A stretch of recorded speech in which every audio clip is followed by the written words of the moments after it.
Professora, conta pra gente, nome completo, formação, trajetória aqui na Faculdade de Ciências, pra gente iniciar o bate-papo. Tá ótimo.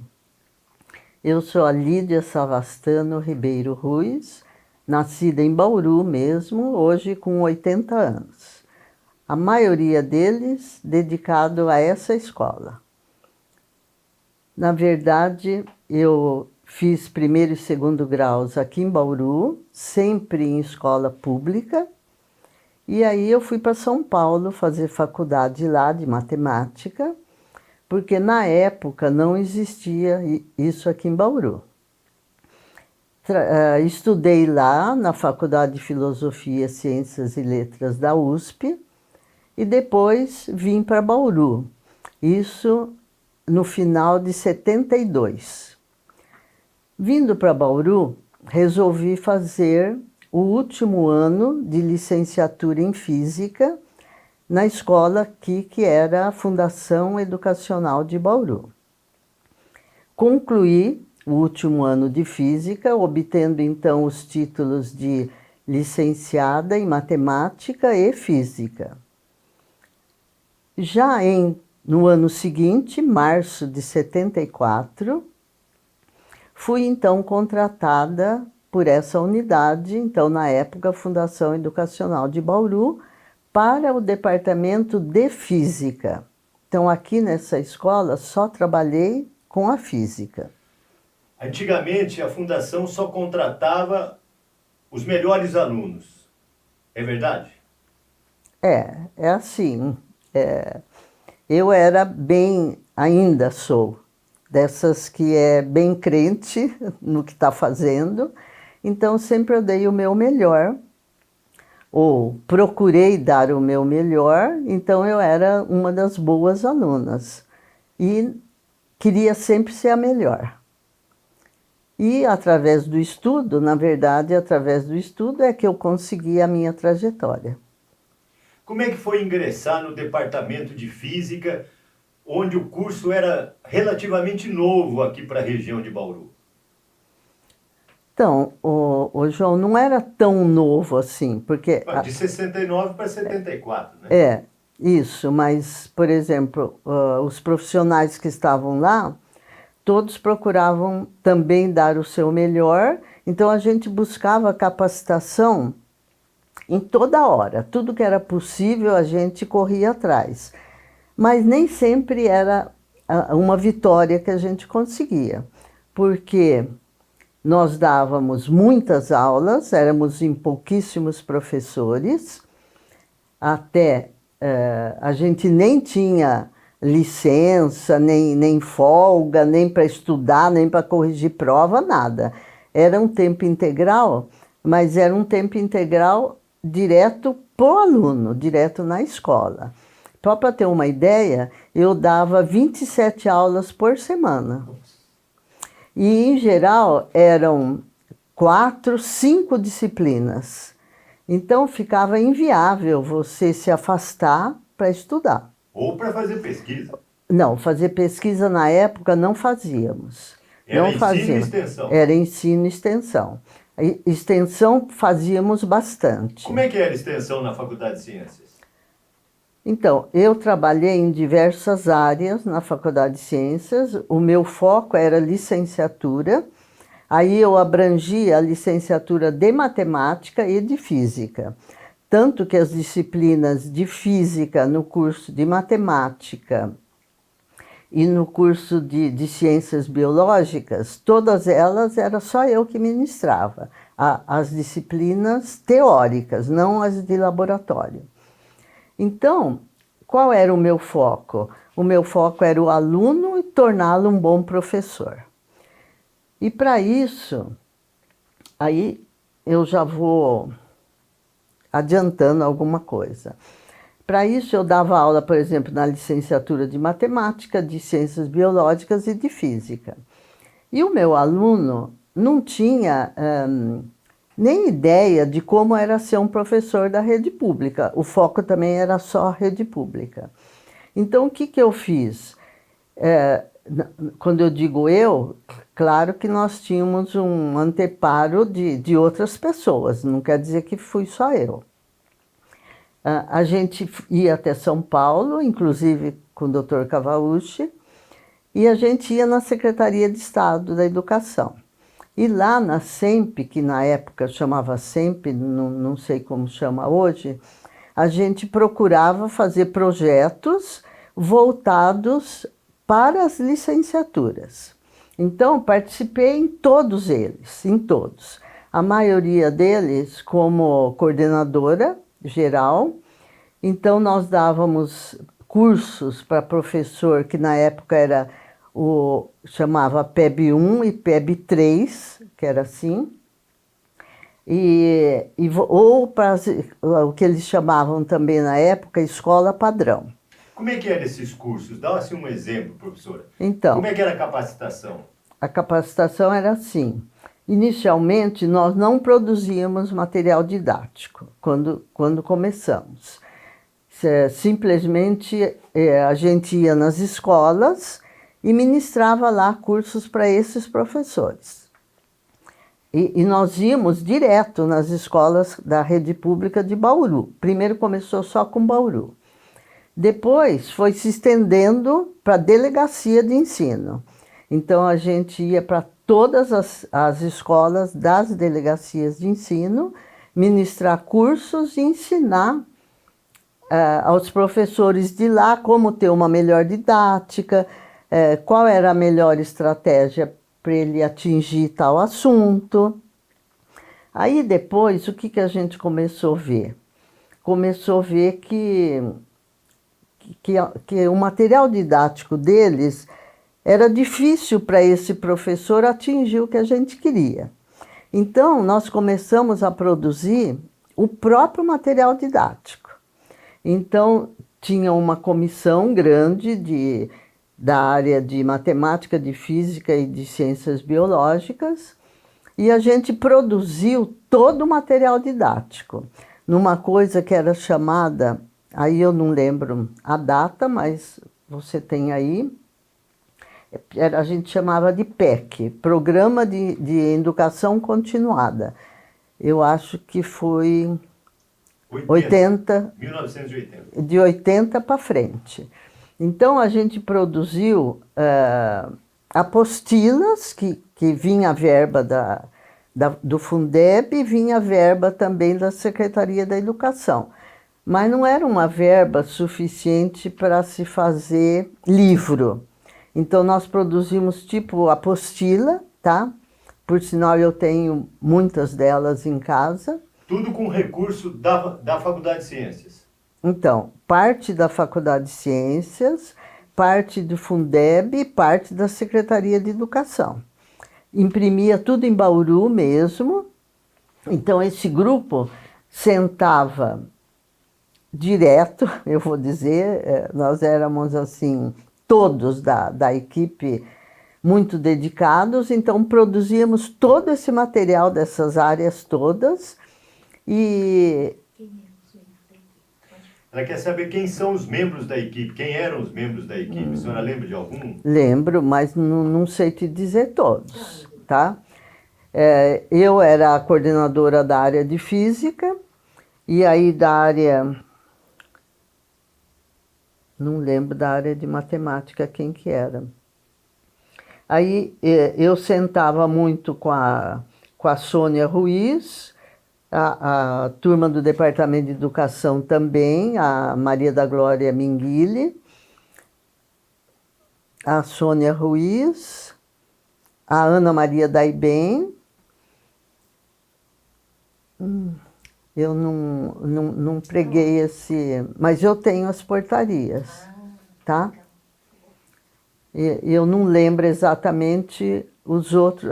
Da biologia, sentava muito com a Elaine, não lembro o sobrenome dela. A Elaine... Não lembro os outros nomes.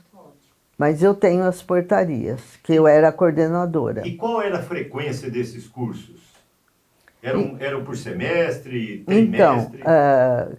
cada curso demorava em geral, a gente fazia isso por o ano inteiro, mas era assim, agora vai ter um curso de física, então, por exemplo, 30 horas eu ia lá na escola, porque além de eu coordenar, eu também era docente. Então eu ia na escola e ministrava esse curso. Aí tivemos cursos na área de laboratório, então eu ia toda semana na escola e fazia as experiências com os professores, para depois eles repassarem para os alunos. Para ver se tinha o feedback com os docentes para passar para os alunos. Então, aconteceu até um fato curioso aí pessoalmente na minha vida. Como os alunos, naquela época também não existiam concursos públicos para os professores da rede pública, primeiro e segundo graus. E eles todos queriam participar desses concursos. E eu era a primeira a incentivá-los, porque como eu fiz a vida inteira na escola pública, eu tinha que incentivar os meus alunos. Na época, a escola pública era o top do ensino. Era simplesmente a melhor escola. Elite, né? Elite. Tanto que o professor da escola pública, na época, ganhava igual um juiz de direito, na época. Se comparar hoje... Não chega a 10%. Então, eu entusiasmava esses alunos a fazerem esses concursos. Aí lançaram o primeiro concurso. Se não me engano, foi em 86 o concurso de matemática. E eu fui a primeira a me inscrever nesse concurso. Não porque eu quisesse ser essa professora, que não estava interessada. Eu queria, na época, ficar só no terceiro grau mesmo. E inscrevi todos os meus alunos que estavam formados ou estavam acabando de se formar. E aconteceu uma coisa gozada, ninguém passou, só eu que passei. Então, todo mundo falava para mim, mas como você vai... Eu prestei, não por mim, eu prestei para os alunos, para eu trazer para o meu dia a dia na escola o que eles precisavam saber para passar na prova. Aí todo mundo falava, nossa, mas como você foi a única que passou e você vai largar esse cargo, né? Aí eu falava, nossa, a gente não sabe o que vai ser do futuro, que aqui na época era fundação, nem era o B ainda, né? Aí eu falei, acho que os outros estão certos, eu não posso largar um cargo público, né? Aí entrei e comecei a dar aula também no segundo grau. Só que a faculdade me exigia muito, né? E para eu dar aula no segundo grau, eu entrei num plano que era, parece que 20 horas aula.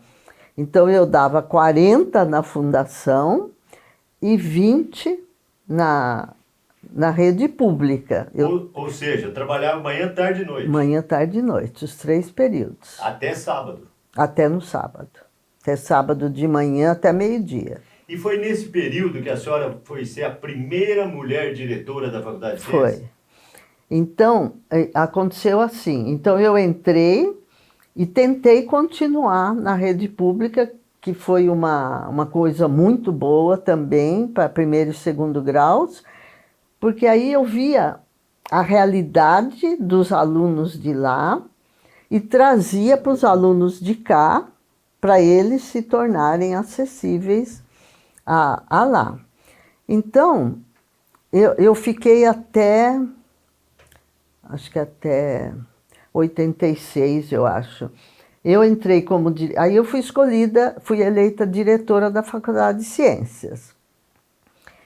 E também trabalhava às 40 horas. Não larguei de dar aula quando fui eleita diretora, continuei dando aula nas licenciaturas, continuei sendo diretora e continuei na rede pública de primeiro e segundo graus. E é claro que eu também era mãe, era esposa, então começou a se tornar muito difícil para mim. Então eu abandonei a rede pública, não me lembro exatamente a época, mas eu pedi exoneração do primeiro e segundo graus e fiquei só na diretoria. Foi entre 86 e 87, mais ou Foi, menos, né? foi nessa época. Aí eu continuei como diretora, mas continuei ministrando aulas ainda. Não larguei nenhuma época de ministrar aulas. Aí o que a gente começou a ver?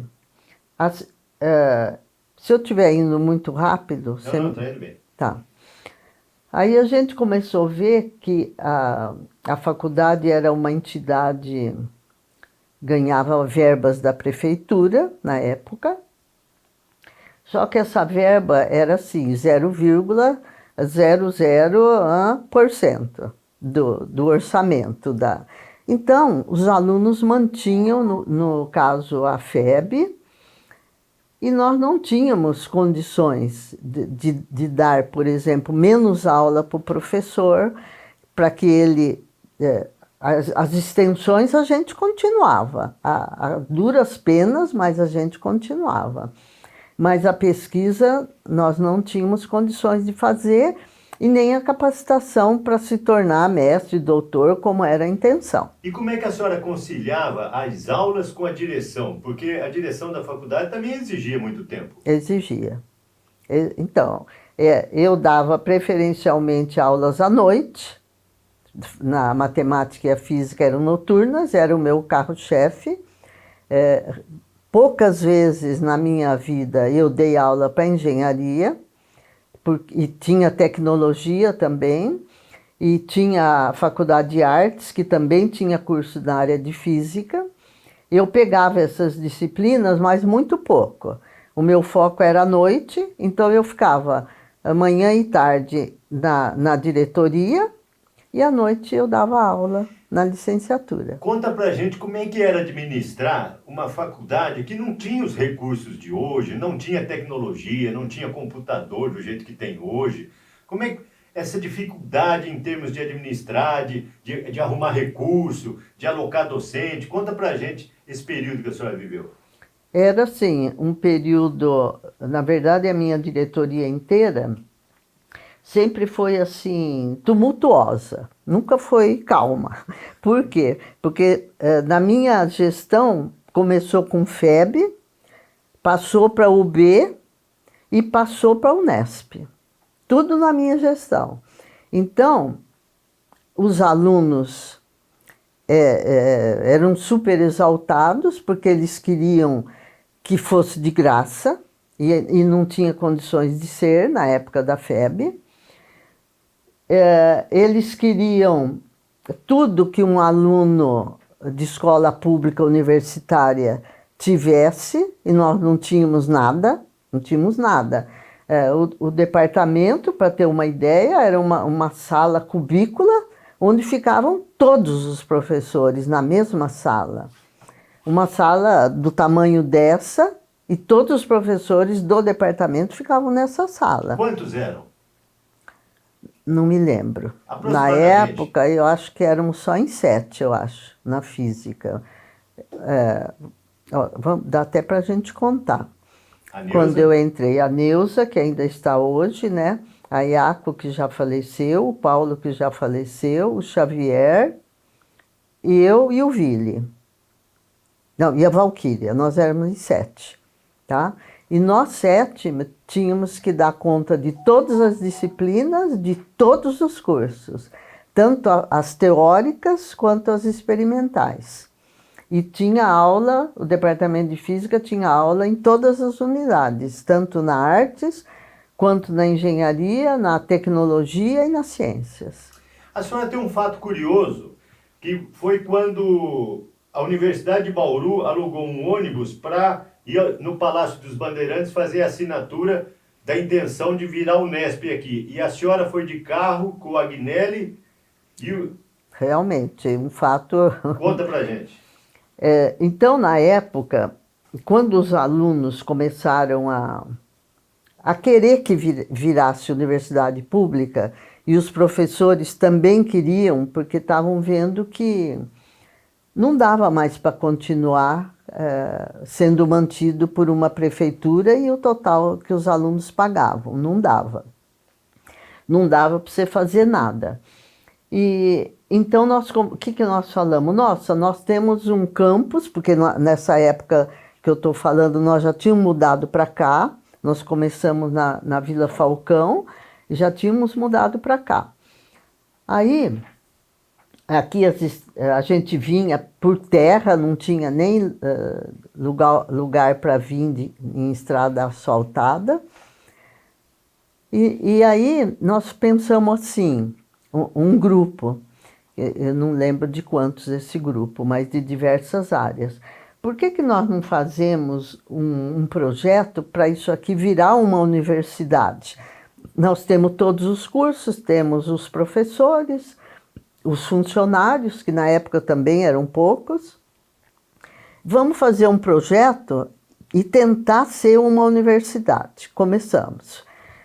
O professor Cavaucci deve ter contado bastante desse projeto. Fizemos um dossiê colossal. Fizemos um dossiê colossal. A intenção primeira era tornar uma universidade pública, vamos dizer assim, nossa. Independente. Independente. Aí fomos atrás de políticos, claro, porque ter uma universidade teria que passar por órgãos para ser aprovado. Então fomos atrás de políticos e continuamos fazendo esse dossiê. Trabalhamos numa comissão chamada, eu tenho as portarias também, estadualização para Bauru, qualquer coisa assim, o nome completo não me lembro. E trabalhamos 1 ano e meio, 87 inteiro e metade de 88. E aí a gente ia direto para São Paulo, eu e o professor Cavaucci, não sei se ele mencionou, nós íamos sempre juntos num carro da escola. Na verdade, nós tínhamos um carro só na escola para todo mundo. E nós íamos para São Paulo e lá tínhamos encontros, esses que eu mencionei para a extensão, tínhamos encontros na Secretaria da Educação. Ficava lá o dia inteiro tentando correr atrás de verba, levando projetos. Fazíamos, assim, N projetos. Porque depois em 86, se não me engano, eu passei a ser coordenadora da pós-graduação aqui. E tinha um centro que chamava Centro de Pós-Graduação, chamava CEPOG. Eu fiquei nele como coordenadora geral até 88, até quando virou o Unesp. E a gente oferecia cursos de todas as áreas. Eu coordenava esses cursos de todas as áreas. Então, montamos centenas de cursos. Inclusive, eu tenho uma pasta que eu mesmo fiz com todos os cursos que existiram nesse CEPOG. Acho que mais de 100, mas eu tenho todos eles catalogados. Então, a gente ia para São Paulo direto para aprovar esses cursos, porque não adiantava a gente só aprovar. Que na época, nossa congregação, não adiantava só ela aprovar, porque os professores queriam titulação, professor da rede pública. Eles vinham fazer, mas eles queriam obter os pontos. E para obter esses pontos, o curso tinha que ser aprovado pelo MEC. Então, a gente ia direto para São Paulo para aprovar esses cursos, para esse curso ser aprovado na Secretaria da Educação e no MEC. E aí, fizemos esse dossiê, então já é outra coisa, aí já é para a estadualização da faculdade. E fomos, íamos direto para São Paulo. Particularmente, acho que toda semana a gente estava em São Paulo. Bate e volta. Ia e voltava no mesmo dia e ainda dava aula à noite, quando chegava. Aí voltávamos inicialmente para aprovar esses cursos e depois para tentar que a FEB virasse universidade. Conseguimos virar a universidade, mas ainda não a pública como a gente queria. Isso foi em 86. Isso foi em 86. Aprovado pelo ministro Paulo Renato Soares. Exatamente. Conseguimos, ficamos até 88, a universidade pública, vamos dizer, nossa, não conseguimos efetivar. Aí, então, viramos o foco para a Unesp, para ver se seríamos um campus da Unesp. Aí teve intervenção política Intervenção do TIDEI. política do TIDEI. Aí, então, começamos a trabalhar bastante com a parte política, além desse dossiê, mas tínhamos, é até difícil da gente entender, mas tínhamos muitas, não digo, não é ciúmes o termo certo, tínhamos contradições de todos os outros campos, de todos. Porque o bolo seria dividido. O bolo seria dividido e nós íamos tirar a maior fatia do bolo, porque era um campus com 200 alqueires, tinha N cursos de todas as áreas, então todos os outros eram contra a gente. Todos os outros campos. Para ter uma ideia, coisa difícil até de constar na história, nós do Departamento de Física conseguíamos nos inscrever em disciplinas da física de Botucatu. Botucatu era um campus da Unesp. Consolidado. Consolidado. E com muitas disciplinas que nos interessavam. E a gente conseguiu se matricular como aluno especial, só como aluno especial. Para a pós-graduação, né? Para a pós-graduação. E a gente ia, no mesmo dia que dava aula, a gente ia com um carro próprio, no mesmo dia que a gente dava aula, e lá todo mundo também era contra a gente, porque não queriam que a gente fizesse nem as disciplinas. Para ter uma ideia, um ano que estávamos indo, eu, a Neuza, a Iaco e o Paulo, nós estávamos indo, nos matriculamos numa disciplina, e aí fomos no primeiro dia de aula para fazer a disciplina. Chegamos lá, o que aconteceu? Mudaram o horário da disciplina só para que nós não fizéssemos as disciplinas. Aí o horário batia com o nosso horário de aula aqui, e eu também coordenava o horário de aulas do campus inteiro, das 4 unidades, e aí não dava para a gente fazer, tivemos que desistir da disciplina. Só para ter uma ideia como é que o ambiente era ruim para nós. Aí tudo bem, conseguimos a implantação, conseguimos que nós fôssemos um campus, então nós fomos para São Paulo, no que você citou. Alonguei bastante, mas agora no que você citou.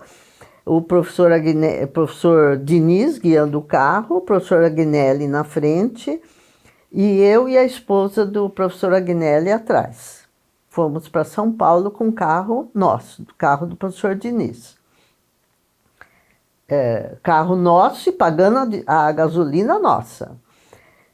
Como tinha muita coisa para a gente ver lá, e nós tínhamos que chegar muito cedo, nós paramos no posto e não dava tempo de comer no posto, nem tomar um café. Então nós pegamos saquinhos de pão de queijo e trouxemos para o carro e já viemos correndo para ir para a solenidade, que era de manhã em São Paulo. Aí, no caminho, não sei se o professor Agnelli relatou, o professor Agnelli foi dar o saquinho de pão de queijo para o professor Diniz, que estava dirigindo.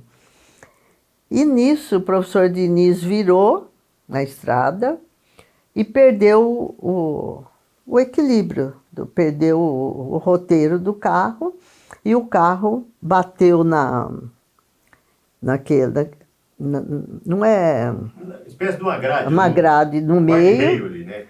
Bateu no meio e virou para cá. Então nós atravessamos, era pista dupla, nós atravessamos para cá, bateu nisso e voltou para cá, batemos na montanha que estava aqui do lado de cá, no quilômetro 55, já chegando em São Paulo para a solenidade.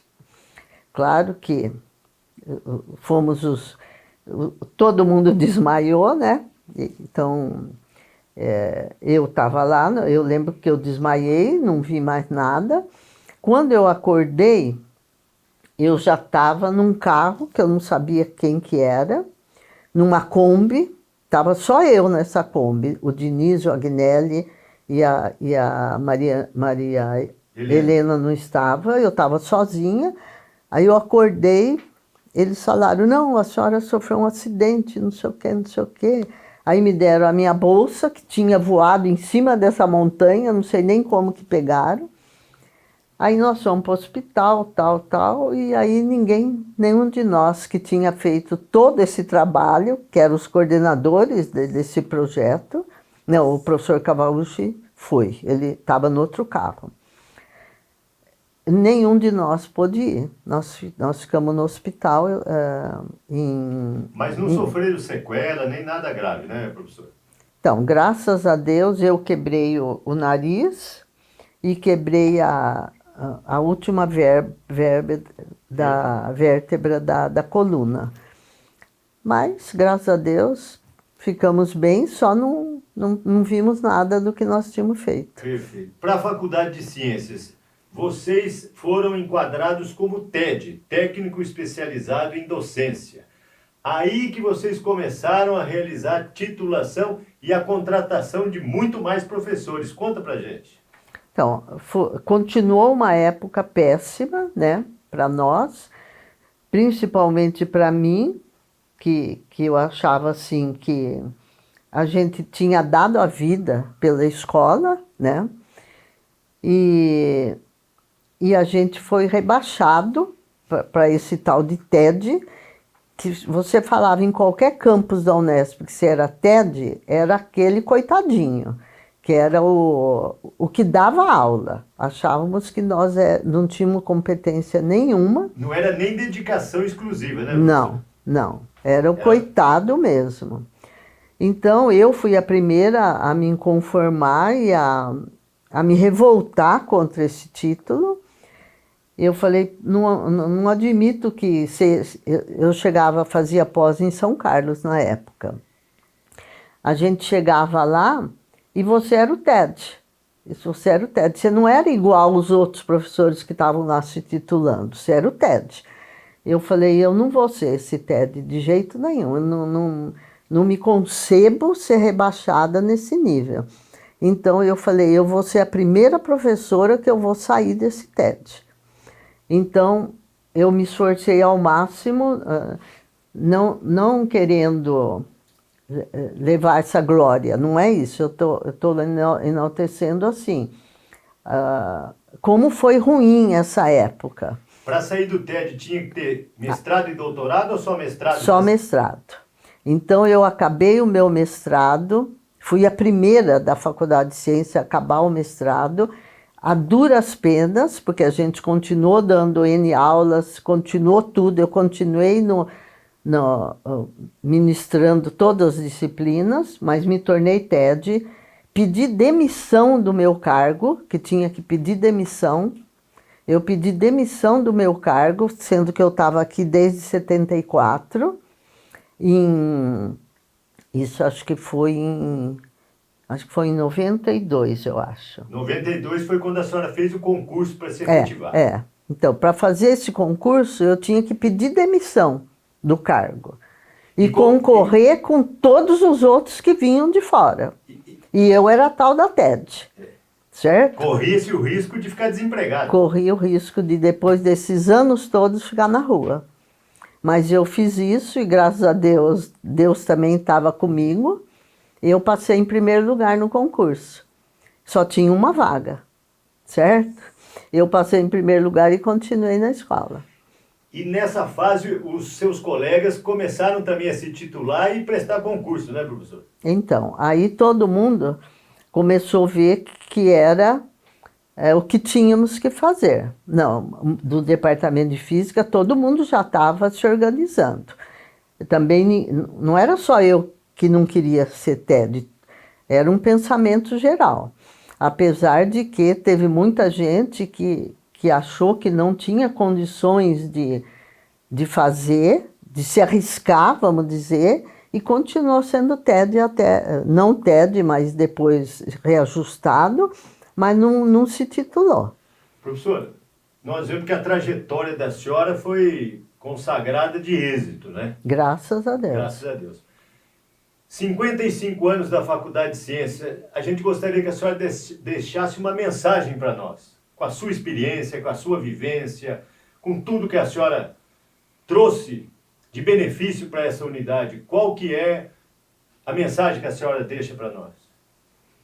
Então, não digo assim uma mensagem para a Faculdade de Ciência. Eu acho assim que foi a melhor coisa que aconteceu para a UB foi se tornar uma universidade pública. Porque eu sou aluna de universidade pública, a minha vida inteira de estudante, vamos dizer assim, foi em universidade pública, e eu pude ver a diferença que era ser uma universidade pública de uma universidade particular, que era a que nós tínhamos em Bauru. Não que a UB fosse uma ruim, não é isso que eu estou dizendo. Ou de baixo nível, né? Ou de baixo nível, não era. Todos os professores que nós éramos aqui da antiga escola, da fundação, nós só procurávamos ser essa universidade pública. Tanto que o projeto que nós fizemos era para estadualizar imediatamente. E aí, como eu vim de universidade pública, então logo eu entrei aqui para dar aula como docente, mas a finalidade da FEB era ser uma universidade pública. E a gente começou a engatinhar, até que conseguimos esse evento. E eu participei de toda essa fase. Eu participei daqui como aluna primeiro, que eu fui aluna da USP, depois eu fui aluna da FEB, depois eu fui professora da FEB, depois eu fui professora da Universidade de Bauru. Então eu pude ver todo esse trajeto do que era aqui a escola particular, que era uma escola particular, onde eu fui docente, e como se tornou aqui a escola pública, que eu também fui docente. Parabéns, professor. Muito obrigado pelo bate-papo. Foi muito bom.